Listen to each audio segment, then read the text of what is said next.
Halo teman-teman semua, bagaimana kabarnya? Semoga dalam keadaan baik ya. Nah, dalam pembelajaran kali ini kita akan membahas mengenai laporan keuangan desa. Sebelumnya, izinkan saya memperkenalkan diri terlebih dahulu. Perkenalkan, nama saya Nima Devian Anggredi, nomor absen 24, dan rekan saya Nimade Eka Susilawati, nomor absen 28, yang akan memandu pembelajaran kali ini. Dalam materi laporan keuangan desa, kita akan membahas 3 subbahasan. Yang pertama adalah laporan aset desa, yang kedua adalah anggaran pendapatan dan belanja desa, yang ketiga adalah realisasi pendapatan dan belanja desa. Untuk materi yang pertama akan saya jelaskan sendiri, dan materi kedua dan ketiga akan dibahas oleh rekan saya, Eka Susilawati. Baik, langsung saja ke materi yang pertama, yaitu laporan aset desa. Aset merupakan saran atau sumber daya yang memiliki nilai ekonomis yang mampu menunjang perusahaan dalam harga atau perolehan atau nilai wajarnya harus diukur secara objektif.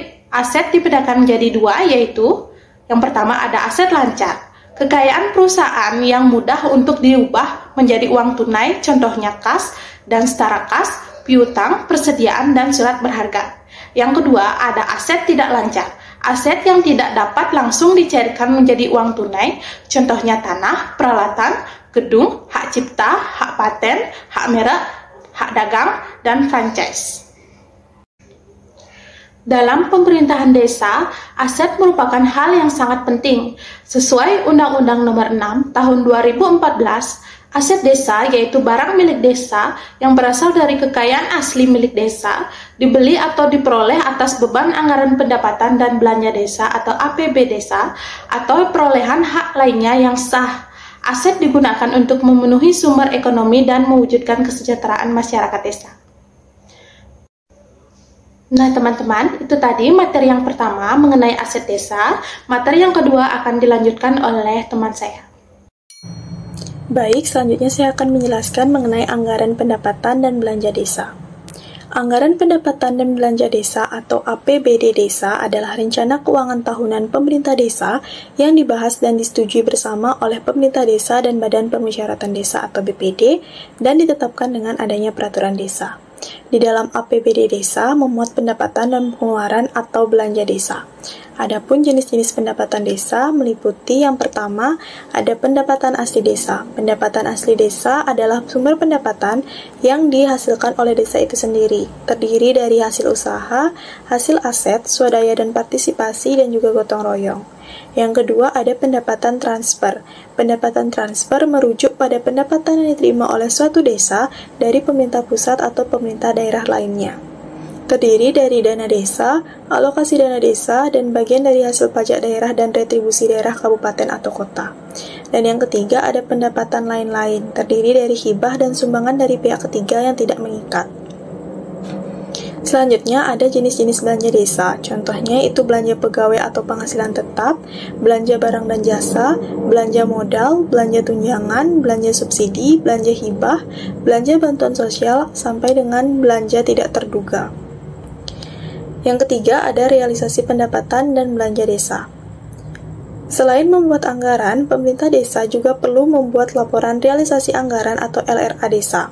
Laporan realisasi anggaran merupakan laporan yang menunjukkan sejauh mana rencana anggaran yang telah disusun tersebut terlaksana. Hal ini melibatkan pendapatan dan pengeluaran aktual selama periode tertentu dibandingkan dengan anggaran yang telah direncanakan. Adapun komponen dari realisasi anggaran pendapatan belanja desa ini adalah pendapatan desa, belanja desa, dan pembiayaan desa. Berikut ini adalah contoh dari laporan realisasi pelaksanaan anggaran pendapatan dan belanja desa, di mana contoh yang diambil itu dari pemerintah desa Galungan dan tahun anggaran 2021. Di dalam contoh tersebut diuraikan ada 3 komponen, yaitu ada pendapatan yang terdiri dari pendapatan asli desa, pendapatan transfer, dan juga pendapatan lain-lain. Kemudian ada komponen belanja desa, dan ada selisih antara pendapatan dan belanja, di mana jika pendapatan lebih besar dari belanja, maka akan terjadi surplus. Sedangkan jika pendapatan lebih kecil daripada belanja, itu akan terjadi defisit. Kemudian ada komponen yang ketiga, yaitu pembiayaan yang terdiri dari penerimaan pembiayaan, sisa lebih perhitungan anggaran atau silpa tahun sebelumnya, dan juga sisa lebih perhitungan anggaran atau silpa tahun berjalan. Sekian dari saya dan akan dilanjutkan oleh rekan saya. Teman-teman semua, itu tadi materi mengenai laporan keuangan desa. Nah, sekarang saya akan menyampaikan kesimpulan dari materi ini. Laporan aset desa dan anggaran pendapatan serta belanja desa sangat penting untuk menggambarkan keadaan keuangan dan pengelolaan sumber daya dalam konteks pemerintahan lokal. Laporan aset desa memberikan gambaran tentang nilai total aset yang dimiliki oleh desa, termasuk properti, infrastruktur, dan sumber daya lainnya. Informasi ini krusial untuk perencanaan pengembangan dan pemeliharaan infrastruktur, serta untuk menentukan kemampuan desa dalam memberikan layanan masyarakat.